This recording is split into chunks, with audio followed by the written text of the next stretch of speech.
everyone. Welcome. Thank you for joining us today. We have another great class with Rabbi Aryeh Bernstein today, so thank you so much for being here. Just to give you a little bit of an intro, Rabbi Aryeh is a fifth-generation Chicago Southsider and veteran Torah educator, especially in social justice spheres. He's the National Jewish Educator for Avodah, educator for the Jewish Council on Urban Affairs, and a longtime educator for the Jewish Initiative for Animals. He's a senior editor of JewSchool.com, a member of the Tzedek Lab, and a firm believer that all justice movements must include a commitment to ending the horror of factory farming. So without further ado, Rabbi Aryeh. Thanks so much, Emma. Thank you, Rav Shmuley and Eddie and everybody else, and Shamayim and Orla Tzedek and whoever else is co-sponsoring. I really appreciate it. It's a joy to be here again for the third part of our three-part series. While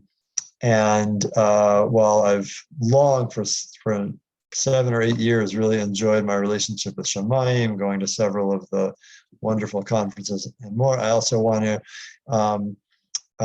give a shout out and acknowledge JIFA, the Jewish Initiative for Animals, in whose context I developed the materials that we're going to be learning today. It's really in their context and their work that I developed the thinking about this.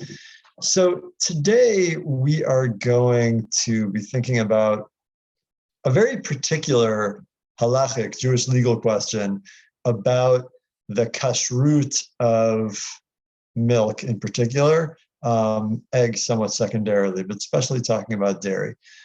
And I just want to frame that unlike our 2 previous sessions, which kind of explicitly focused on the animal welfare or animal rights or vegan questions involved, we had a session on just the Torah's ethic about eating animals and context for allowing eating animals in general. We had a session about the laws of Tsa'ar Ba'alei Chayim, of the laws of preventing or intervening against pain for animals. Today's session will explore texts that some readers will read without thinking at all about animal welfare, animal rights, vegan issues. And they're relevant for people who are omnivores as well. But I think there is a particular animal welfare, animal rights, vegan thread going through them, and certainly an interest for us in understanding some basic halachic questions. So I'm going to start walking through. I'm going to do a kind of walking through of the texts. If you have a question, you can send it in the chat if you're on the Facebook, if you're on the Zoom link, and if you're on Facebook Live. Emma, is that right? They can type in a question there and you'll see it. Great, and Emma will send me the question. So if you're watching on Facebook Live, please do send in questions, and we'll leave some time. We'll break a couple times to see if there are questions and come back and leave time at the end for questions and discussion if relevant. So without further ado, let's jump in. I'm going to share my screen and make sure I have.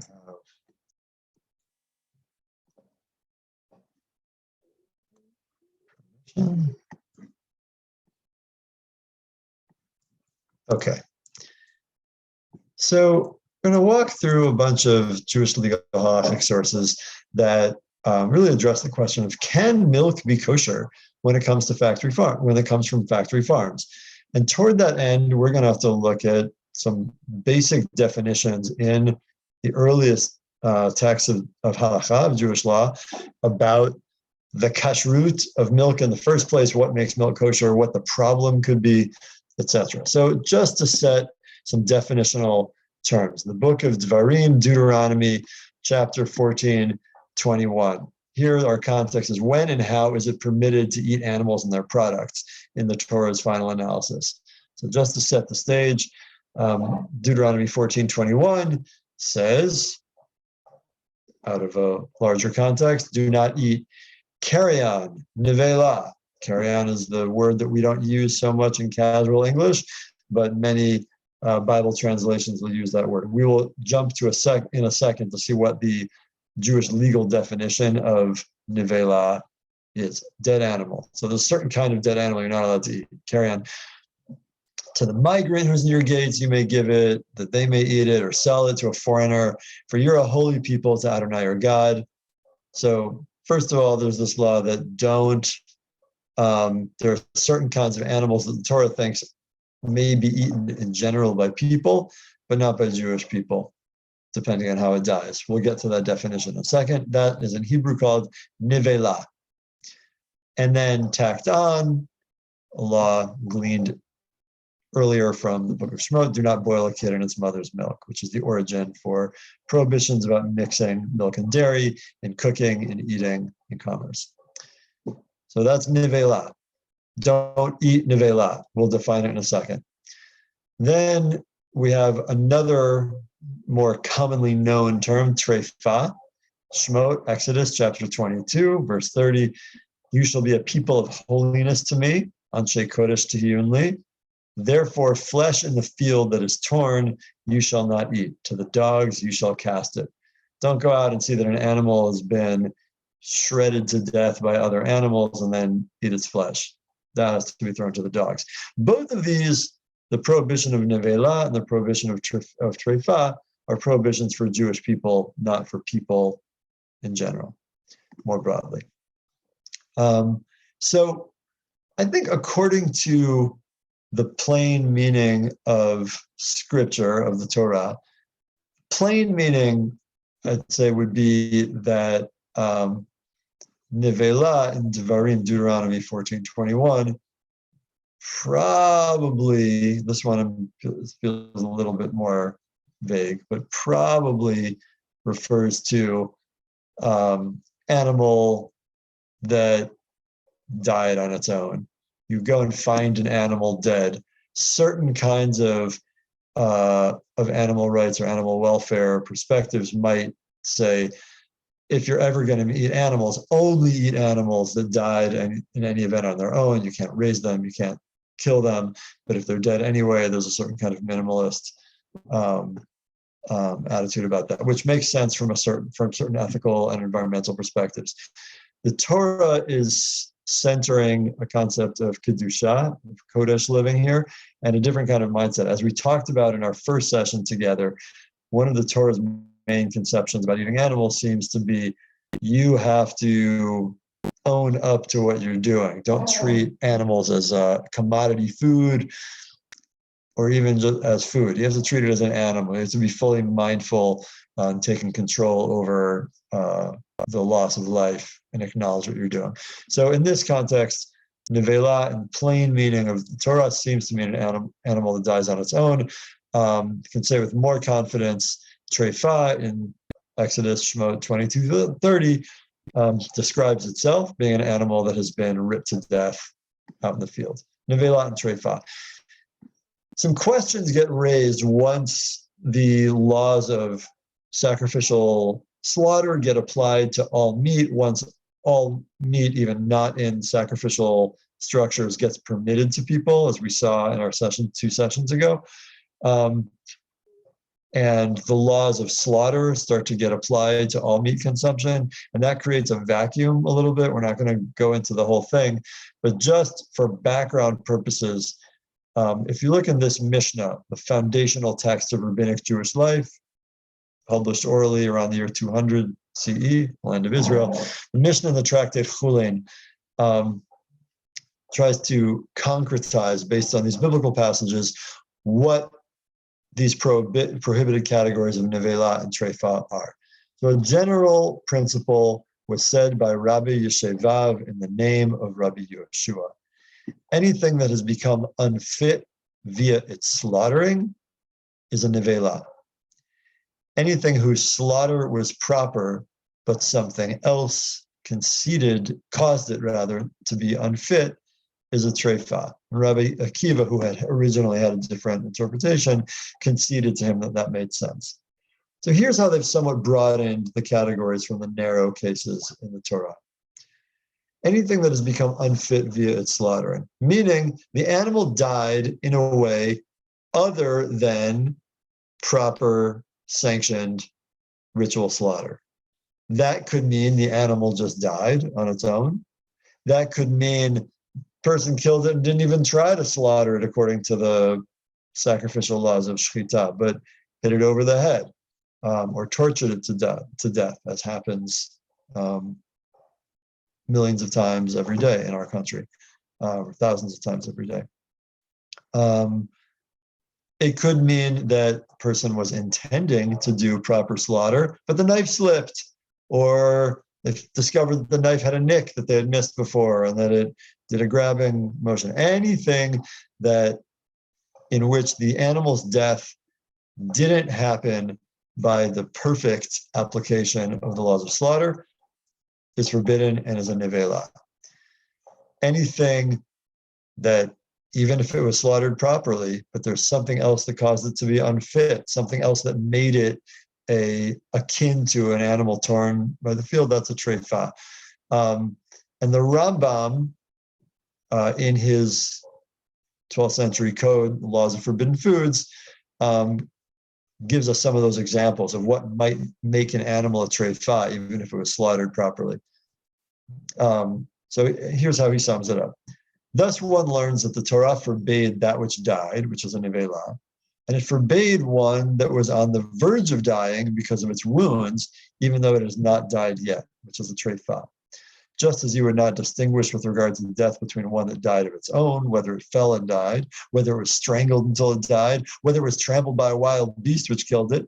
Similarly, do not distinguish between an animal that's on the verge of dying, regardless of whether it was torn apart by an animal and battered, which is the Torah's example in Exodus, whether it fell from the roof and broke the majority of its ribs, whether it fell and crushed its limbs, whether it was shot with an arrow in its heart or lung with and its heart and lung were punctured, whether it developed an illness on its own that punctured its heart or lung or broke the majority of its ribs or the like. Since it's on the verge of death, regardless of the cause, it's a treifa, whether the cause was flesh and blood or the hands of heaven. Just to make sure we understand this, what this means is that if an animal is mortally wounded, it's not dead yet, the animal is mortally wounded or sick, then from a kosher halachic perspective, there's no purpose to slaughter it with the laws of slaughter. If you know an animal to be mortally sick or wounded, it is unfit for consumption. I think the idea being that even though we don't have a temple, even though while we did have a temple, non-sacrificial animals were permitted, we have to be doing some mimicry of the values of sacrificial eating, of really saying like, oh, I'm not eating a kind of food product here. This has to be a perfect animal. This has to be a healthy, strong animal that I'm mindfully, consciously acknowledging that I'm taking its life, and something that would be fit on the altar, not something that would be leftovers or throwaway to give to God. But unless it's something that was healthy and strong as a sacrifice, can't eat it either. So how does that come up in practical Torah life? Well, first of all, if animals have a disease, an animal has cancer, has another disease, or has a terrible injury, then how you kill it is kosherly irrelevant. You're not allowed to eat it. And where it comes up most frequently is that every animal after it's slaughtered has its lung, the slaughterer, the shochet has to check the lungs and make sure that there weren't lung lesions. Sometimes an animal might have a serious illness that is undetectable from the outside. You slaughter it and you find out that like, oh wow, this animal actually had lung lesions. It wasn't going to last the year. Forbidden to eat. That's why shochtim check the lungs. And all sorts of stories from the shtetl about, a poor person bringing the chicken to the rabbi, and that's where he or she spotted a spot on the lungs and said, oh no, can I not eat it? I spent so much money on it. Like that's that context to see whether it's a treifa. Now, you might be wondering, I thought we were talking about dairy today. Why are we talking with such gruesome detail about killing animals? For some of us, that even might be triggering like terrible things we've seen. There's a background. All of this is relevant to understand what the permission is in Torah law for eating dairy and eggs. We'll see that in a second. But also, I do just want to plant here that even though it's not fully our topic,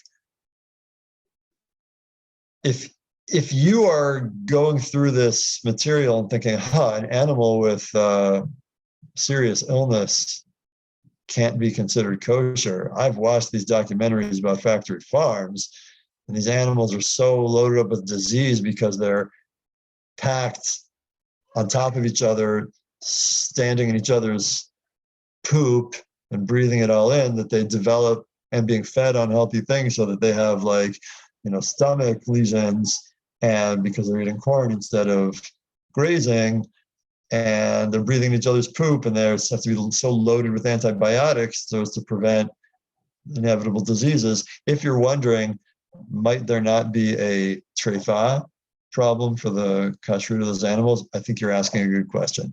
And these are questions that we should be exploring. They're not fully our topic today, so I will just bracket it, but I want to make sure you see it there. Revisiting what are the kinds of illnesses and wounds that are that render an animal forbidden for consumption, and what are the rabbi's assumptions of how frequently an animal turns out to be a treifa. And if it turns out that today it's a much higher conception than they might have ever assumed was possible, maybe that's an indication that something is out of whack. Okay, so that's all background. Moving on to milk and eggs. So what dairy are Jewish people allowed to consume, and eggs? What's the law regarding milk and eggs coming from a treifa animal? If they're forbidden, how do we know whether any particular milk or egg is forbidden or permitted? So a foundational rabbinic text called the Tosefta, which is a parallel text to the Mishnah. Some of the material is probably prior to the Mishnah. The editing of the Tosefta is probably a little later than the Mishnah, but they're parallel texts. Tosefta and Chulin teaches that one may buy eggs from any place and need not worry lest they're from nevelot or treifot. The assumption that this Tosefta is making is that if you know that an egg is from a nevela or a treifa animal, you're not allowed to eat it.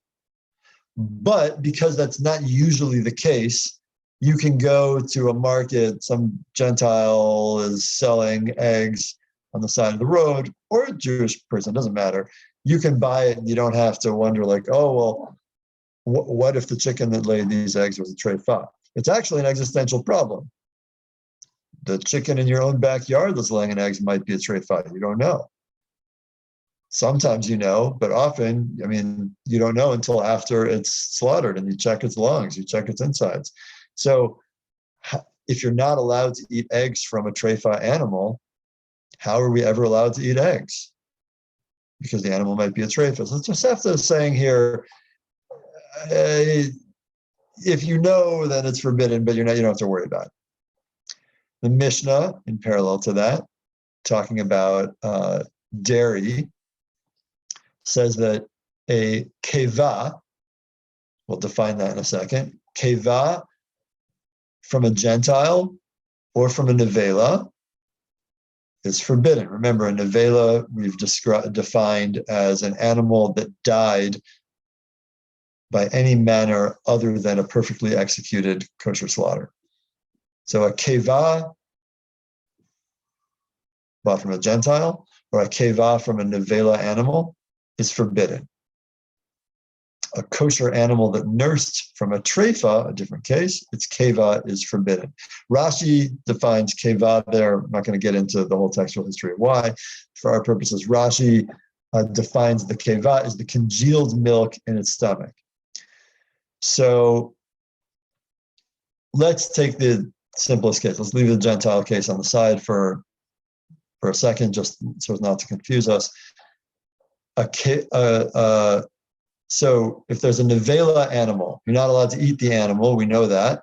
it died natural death or it died by being hit over the head, the congealed milk inside its stomach is also forbidden. It's part of its body part.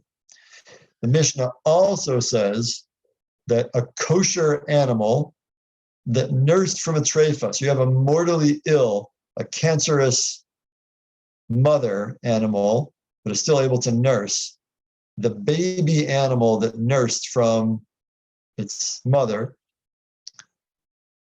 the keva inside of the baby is forbidden. In other words, we identify that milk with its source. And since its source was forbidden, therefore that milk is forbidden. So this baby animal is kosher, but the keva, the congealed milk inside its stomach, is forbidden because it got there directly from a forbidden animal.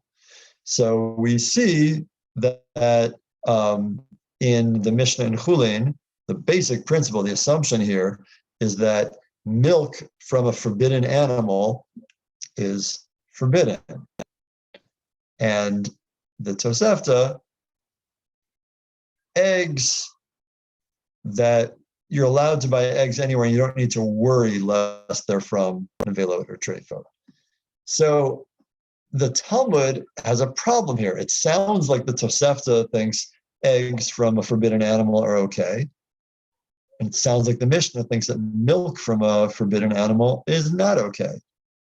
And the Talmud can't think of why eggs and dairy would be different. Are the products of a kosher and are the products of a forbidden animal forbidden or permitted? So here's the resolution in the Talmud, Tractate Chulin 116b. So if so, on this Mishnah, wait a second, isn't the keva of a Gentile, isn't that the same as a nevela? Like what does that mean, a keva from a Gentile or from a nevela? Any dead animal you buy from a Gentile is going to be a nevela, because kosher slaughter can only happen by a Jew who is observant and pious and follows all these procedures. So Rav Huna says, okay, what the Mishnah is dealing with there is one who purchased a kid from a Gentile. So if you purchase a baby goat from a Gentile, so we worry, so the keva of that baby goat that you purchased from a Gentile might have nursed from a treifa, so we don't allow that keva.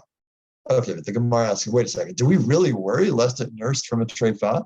Didn't we learn that one may, in the Tosefta, one may purchase eggs from Gentiles and need not worry lest they're from Nevelot or Treifot? So in other words, our Mishnah is telling us that body products of forbidden animals are forbidden, but didn't we learn elsewhere that you can buy eggs anywhere and don't need to worry that it came from a forbidden animal?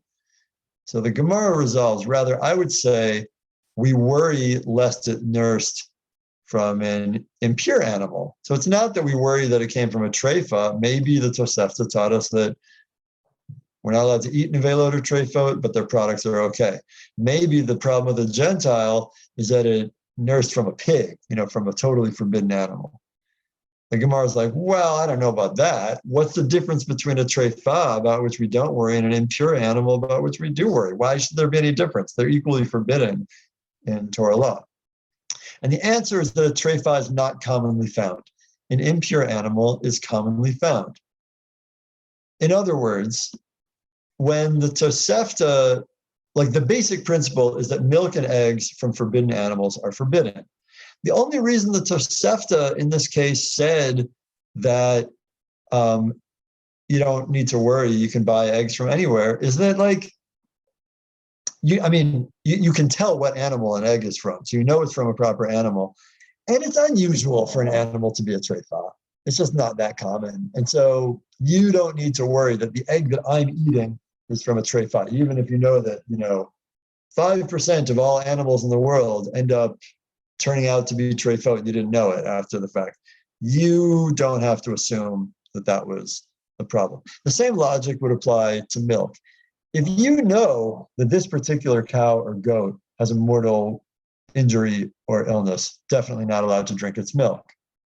But according to this logic of the Talmud, that a treifa is not commonly found, you can milk the milk of an animal, of a cow, and assume that the cow is fine and assume that the milk is fine. Otherwise, you'd never be allowed to drink milk because you wouldn't know whether the animal is a treifa until after you kill it, which means that then you can't get the milk. Milk would be impossible. So the reason why milk is permissible in general, even though on occasion you might find out that it came from a forbidden animal, the reason milk is permissible is because there aren't that many treifot. It's not that common. You don't have to worry about it. Okay. So that gets us now, we turn into more complicated territory. So I have to give some background for the passage we're about to look at. So you're going to find the Talmud's core passage regarding the legal significance in halacha of majority. A majority that is before us, in Aramaic, ruba de'ita kaman, that's a term, it's a legal term for a closed set, i.e., there's a set and no number of sources from which the item before us may have come. We just don't know which. A majority that is not before us, ruba deleta kaman, means an open set where the source from the item in question is totally unknown and all we can rely on is general statistics. So for our purposes, we're going to call it majority that is before us if, let's say, we milk 10 cows and then slaughter them. And at that point, we discover that one of those 10 cows was a treifa, but we don't know which bucket of milk was filled from that cow. We have 10 buckets of milk that came from 10 cows. We know this cow is a treifa, but we don't know which bucket came from it. We forgot to label them.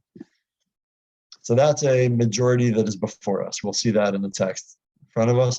We'll call it a majority that is not before us if we have no idea which cow anywhere in the world produced the milk before us, and we only know approximately what percentage of cows are treifa. That might have seemed very abstract. Let's see it in the text, Talmud Bavli, Chulin 11a. From where is the statement of our sages to follow the majority? We see in a bunch of different halachot, including just like legal decisions, that if there's a court with the split opinion and two judges ruled against one, you go with the majority. What's the origin for that rabbinic principle? Well, the Gemara is like, what do you mean from where? It's written in Exodus 23:2 to incline after the majority.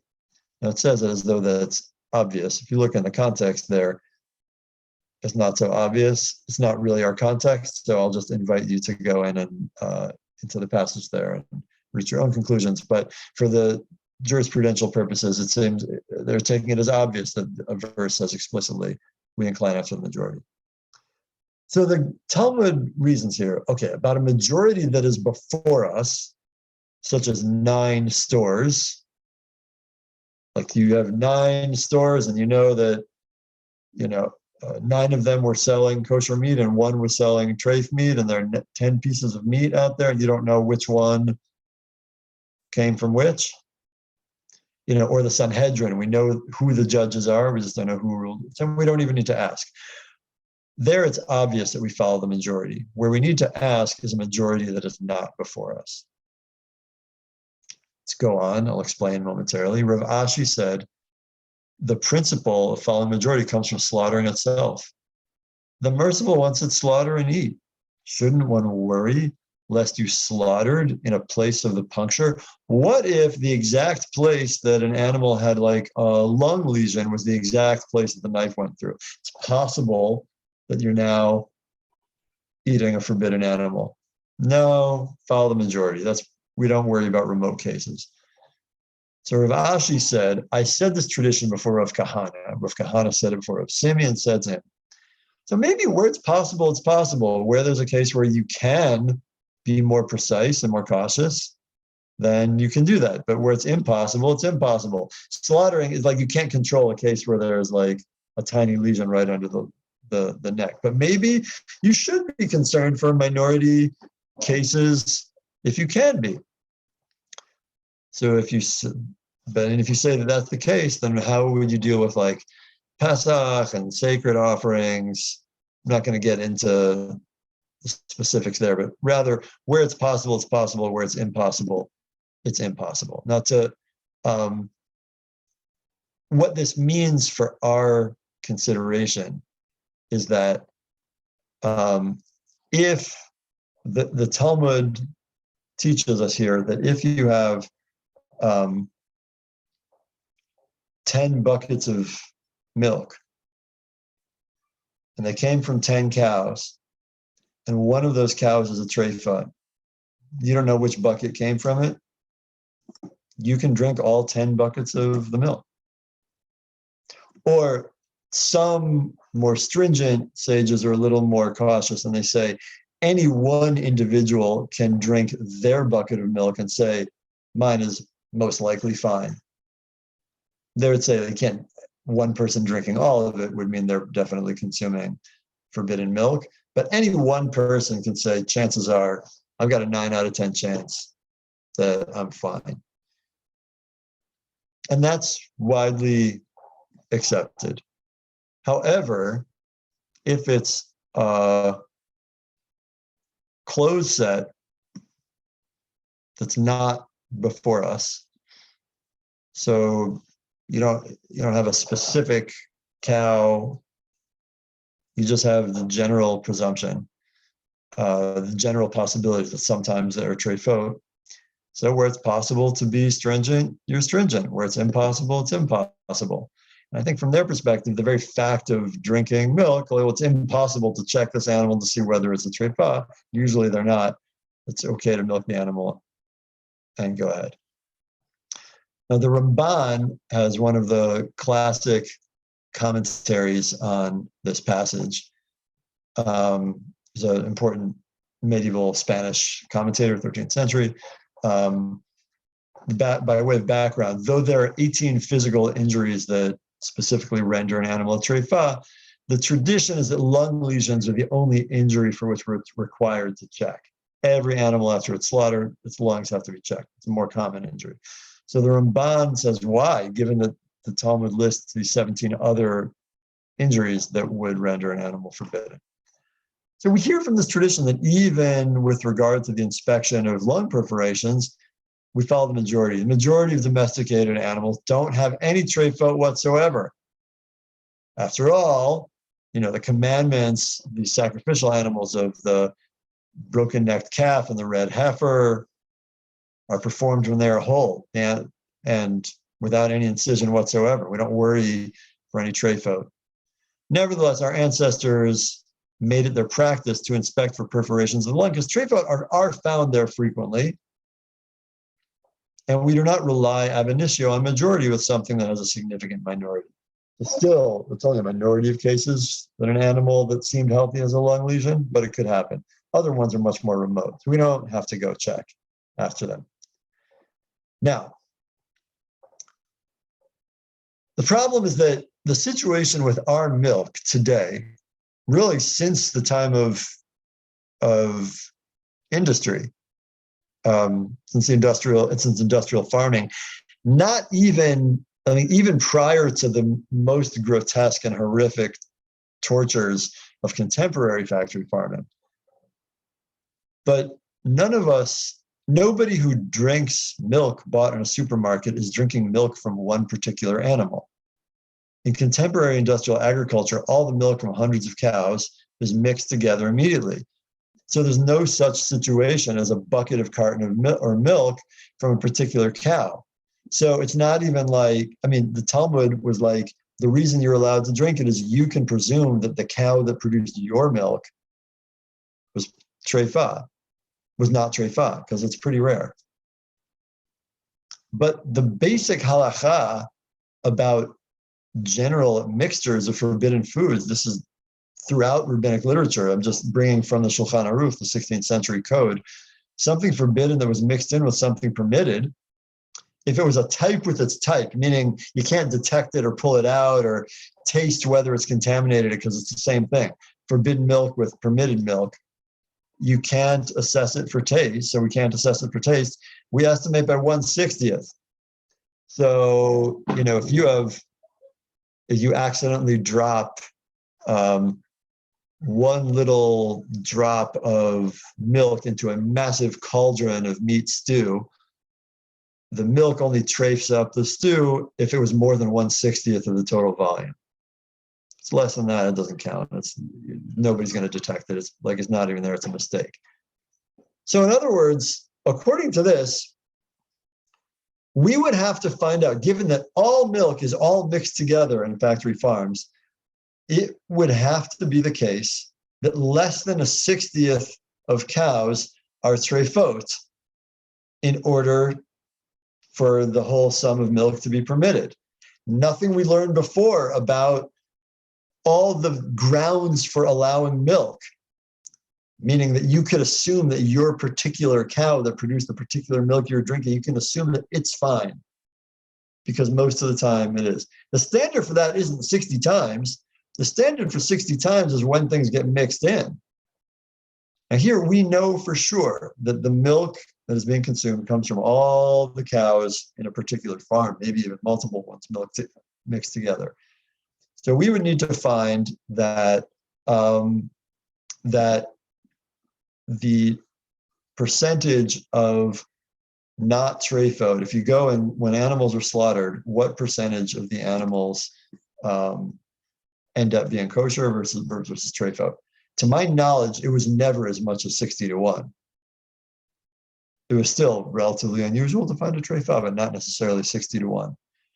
And certainly, while it's very difficult to get data about the situation in industrial agriculture, because industrial agriculture is so notoriously cagey and hiding, refusing to let inspections come in. And especially now, more and more states are passing these ag-gag laws, agricultural gag laws that that eliminate First Amendment rights on factory farms and slaughterhouses, so that media can't access to find out what's going on. So it's very difficult to find out. Nevertheless, Rabbi Michael Zilberman of Yeshiva University, a disciple of Rabbi Herschel Schachter, was a prominent right-wing Orthodox rabbi. Rabbi Zilberman wrote an article some years back, maybe 15 years ago or so, 20 years ago, that based on some information he got from, I think it was South African farmers actually, saying that in contemporary agricultural context, you might even have a majority of animals that end up being treifot. The conditions are so unhealthy to animals that the assumptions are totally out of whack, but from what has been seen like historically. We saw a glimpse of that in our session on Tsar Balei Chaim, the restriction of causing pain to animals. Rav Moshe Feinstein, in his reaction to the raising of veal, and he's like, I'm finding out now that like many of these animals turn out to be treifot, and he sort of flips his lid, like how can that be? Entire rabbinic literature assumes otherwise. So how are we going to say that we can just casually create a situation that undermines everything that the rabbis knew about the way the world works? And that was the basis of their legal presumptions. With milk, that's especially the case. The reason why milk is permitted, despite the fact that any milk might come from an animal that's forbidden, we just don't know. We won't be able to know until the animal's dead, is because usually they're not. Well, what if usually they are? So today, maybe usually they are. And even if it's not usually they are, once all the milk is being mixed together, the Talmud's basic presumption, the reason you're allowed to drink milk is because you can assume this particular cow that it came from was permitted. That's not the case anymore. It hasn't been the case for decades. And so it seems to me, based on the simplest reading of these core halachic sources, it seems to me that milk and eggs from dairy and eggs from industrial agriculture. Well, let's start with dairy because it's all mixed together. Dairy from industrial agriculture is prohibited by rabbinic law to consume because we definitely have mixtures of treifa, forbidden milk, with kosher milk. We don't even know the ratios, but it seems certain that the ratios are more than 1/60th forbidden milk. And so it's a forbidden mixture. All of it becomes forbidden. I'm not the only person to say this. Rabbi Herschel Schechter, whom I don't know personally, but famously for some 20 years or so, has personally abstained from factory farmed dairy and made that well known. He hasn't gone kind of on the war path against like the OU or other kosher certifiers, but it's known that that's his practice, and some other people who follow him.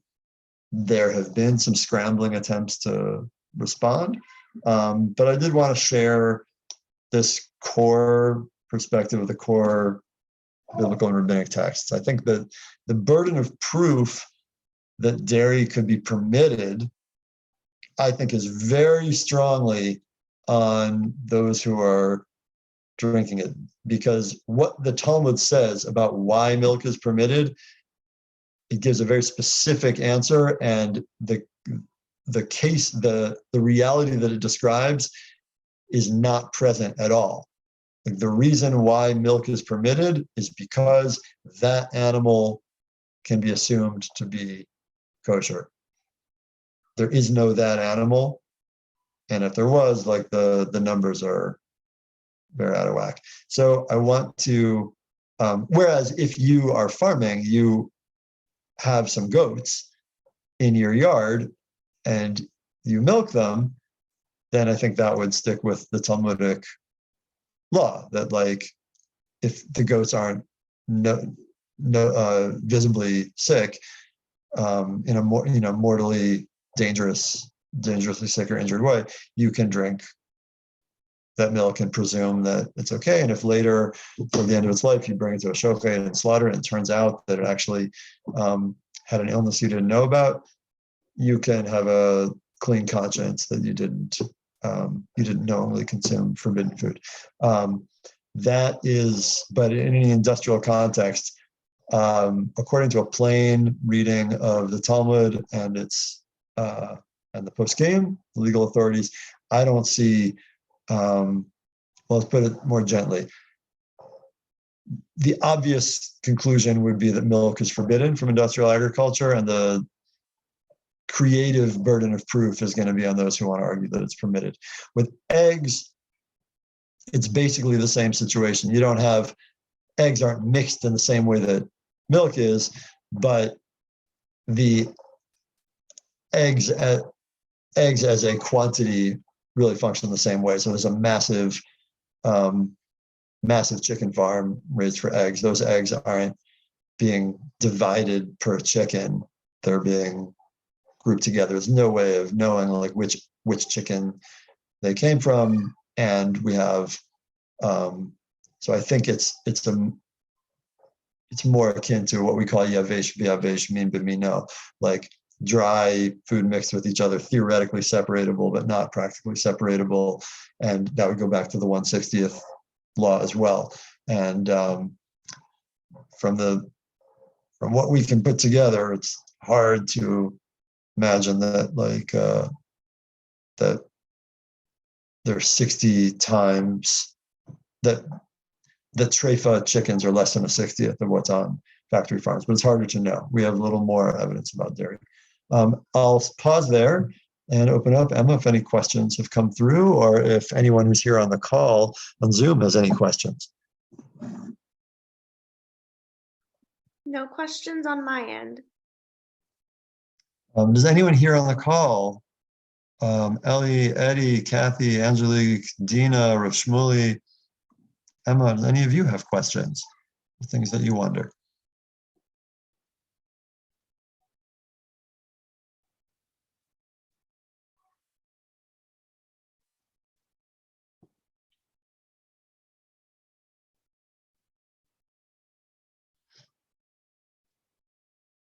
I think it's good pedagogy to wait longer than people generally think is typical of accepting that quiet silence as a meditation practice, because people take different amount of time to think and produce their question, and that's okay.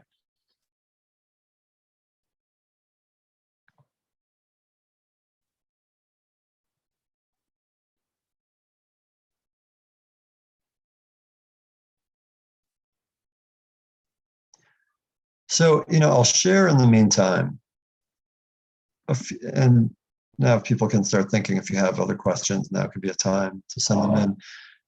So we have a few minutes left.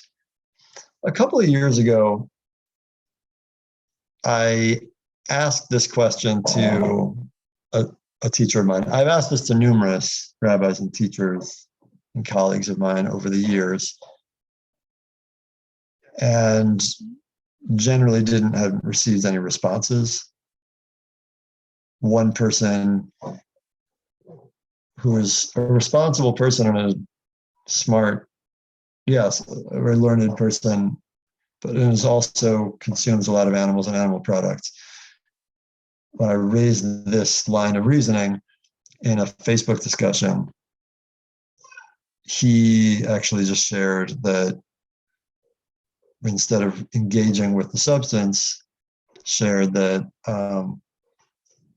maybe it'd be better for me to keep this to myself because of the rabbinic principle that mutav sheyu shogegin mishayu mezidim, that it's better for people to act accidentally, inadvertently, than on purpose. And this is probably something that people aren't going to change their practice on the base of it. So it's better not to publicize it. And also there's a rabbinic concept that ein gozrin gzeira al tzibur she'en hatzibur yachol la'amod bo. A court can't issue an edict on a community that's beyond the capacity of that community to follow. And that actually has a history of being applied to animal consumption. Like, the origin of that phrase, if I remember correctly, is in a statement like, after the temple's destroyed, shouldn't we be forbidden from drinking wine and eating meat? And I think it's in that context that the rabbis are like, that would be a step too far, because then you're just going to have like a lot of people willfully sinning and saying that like Torah is impossible. They're not going to go for it. So that was his response. And I thought he might be right in terms of the public policy, but there's no history to my knowledge of applying mutav sheyu shogegin, better to be inadvertent than purposeful, with regard to like other members of the rabbinic class, fellow rabbis, and so on. You see that about the masses, like, when are they going to listen to what we say?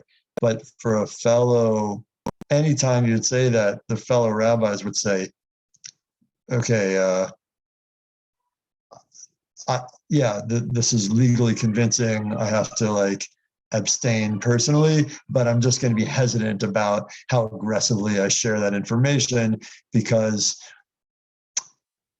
we don't want to have a whole community where like, everybody is a willful public sinner, and therefore nobody is considered like a reliable witness to a contract because everybody is willfully sinful. So I thought that was a pretty weak answer on his part. I asked the question of a teacher of mine who's also not a big meat eater, but does eat animals and dairy. Asked him this question several years ago, and his answer was sort of creatively interesting, but I found kind of unsatisfying, that he thought I was being a little bit too formally literal about the origin of the permission to eat dairy. And the rabbis say it's because you can make this assumption that the particular animal is kosher. So they're justifying a practice that has always been practiced and using the terms available. And what his response was, he assumes that if those same rabbis lived in an environment of industrial agriculture where milk wasn't from an individual animal but mixed in, they would have found a different mechanism to justify the practice that existed. Now that might be right. It's speculative. He's a creative thinker and he's very anti-formal. I'm trying not to name the names here because I'm not trying to hate on particular teachers or friends. And I don't think that the answers they gave are that distinctive. I think these are widespread, common phenomena. So I just wanted to give an example of the kinds of responses that I've gotten from people in my conversation who are quite learned, more learned than I. And he said, he doesn't think the right legal way to read the Talmudic text about the reason for milk being permitted is to translate that literally, but to translate it more broadly as even though sometimes animals are treifa, milk is okay, unless you for sure know that this milk came from treifa. For me, I look at factory farm dairy. I think we know for sure that like a huge bulk of that milk is treifa mixed in. So I found that unsatisfying. We do have a couple comments, and I do have a question for you. Great. You want me to read these comments out loud first, or do you want to ask a question first? I can ask the question. Great, go ahead. How can we bring intersectionality into animal rights work?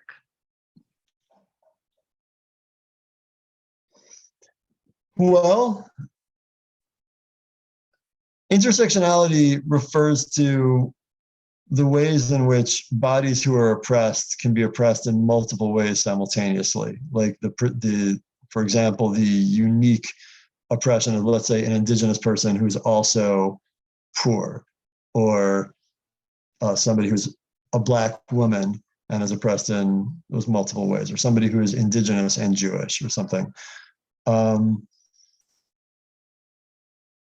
most of the categories we talk about are within the human experience. So I'm not sure that intersectionality immediately is the most obvious frame of reference for thinking about animal welfare and animal rights,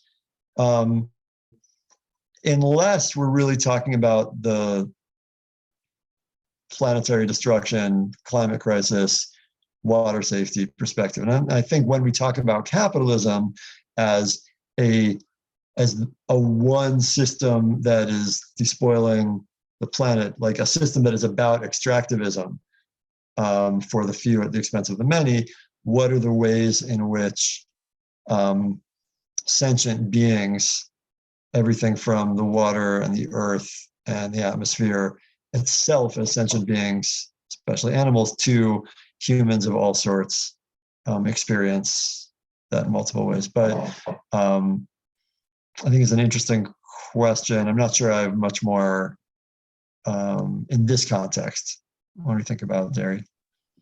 Thank you. If I can ask a question, Rabbi? Yeah, go ahead, Eddie. Hope all is well, brother. I love learning from you each time. Good to hear your voice. I'm definitely interested in continuing this conversation around intersectionality, because I think that a lot of folks, even in the progressive movement, are closed off to talking about animal rights because they see no real tie into a lot of things. But something that I see of a tie-in is talking about the awful treatment also of migrant workers that are typically used in slaughterhouses. So I guess like my question would be like, how do we really bring those two conversations up to not only address like this is like happening and then this is what links to this, if that makes sense? Definitely. Yeah. So I don't think that's exactly how people talk about intersectionality, but definitely I think it's true that there are multiple oppressions whose fates are intersecting with each other, and there should be solidarity and coalitional work.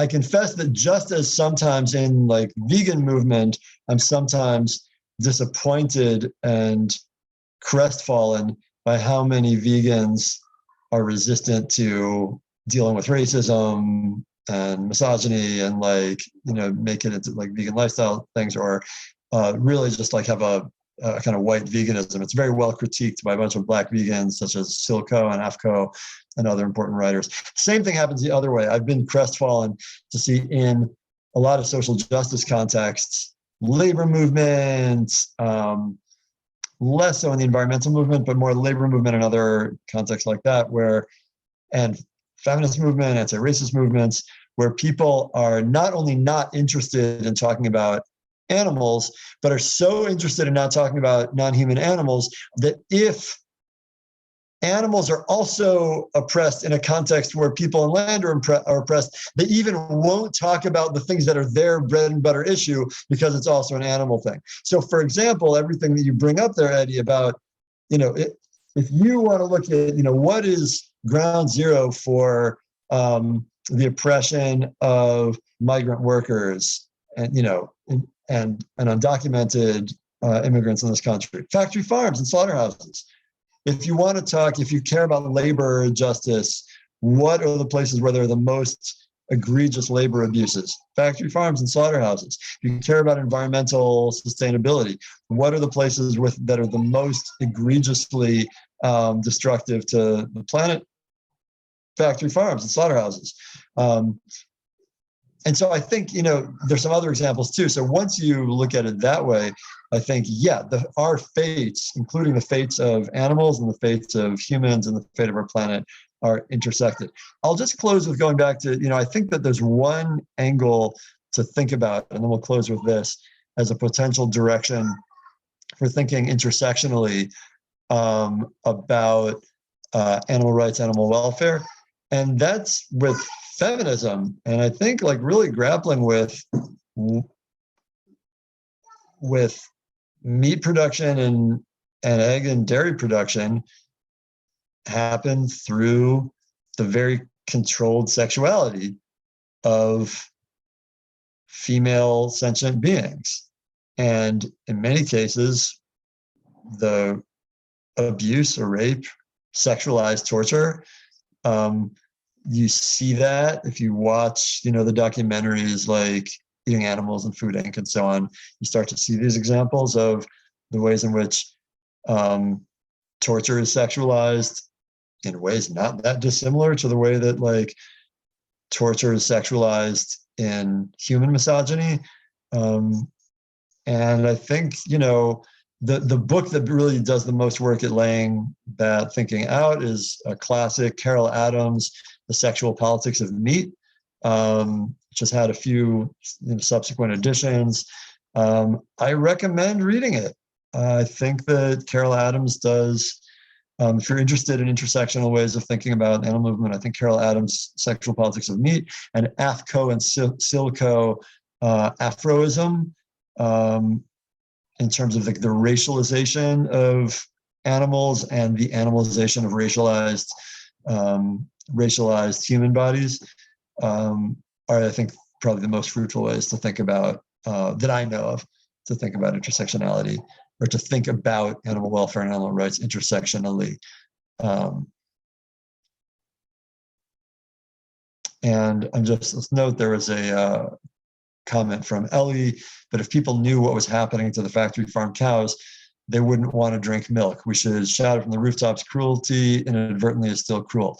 I wish I thought that was right. Unfortunately, I think at this point we have a lot of evidence that people who do know, who saw Eating Animals or read the book and still consume the products, or any of the other media, read Michael Pollan's writing in the New York Times Magazine some 20 years ago, and still do these practices. I don't think it's as simple as getting the word out.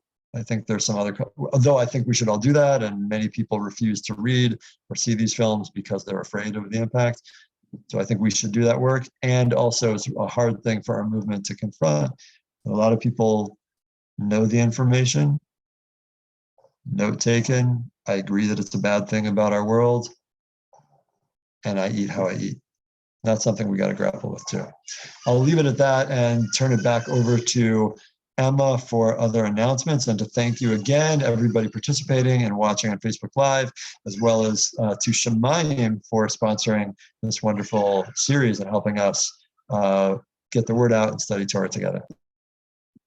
Thank you so much for the class, and thank you so much to everyone who joined and commented and asked questions.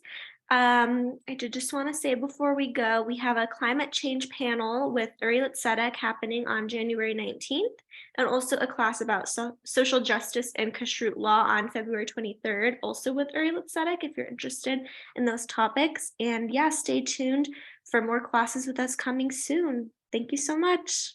Bye.